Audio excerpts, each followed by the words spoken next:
করছো, পাপের মজলিসে বসে থাকা হারাম। পাপের মজলিসে বসে থাকা, গান বাজনার আসরে যেমন বসে থাকা হারাম, কেউ সিগারেট খাচ্ছে তার পাশে বসে থাকা হারাম। সিগারেট পান করা, রুমমেটের সাথে বাস করা হারাম। ভালো করে শোনা। হ্যাঁ, অনেকেই আজকে একটু সচেতন হবে। অনেকে কিন্তু সিগারেট খোরে রুমে থাকছেন। হ্যাঁ, ফিল্ম দেখা লম্পটের রুমে থাকছেন অনেকেই।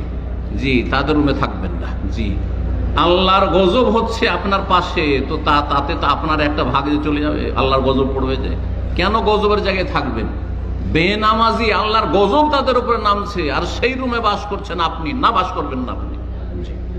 যদি আপনার নিজের পয়সা দিয়ে এখতিয়ার করা বাসা হয়, আপনার চয়েসের বাসা হয়, তো 1 মিনিটের জন্য তার সাথে থাকবেন।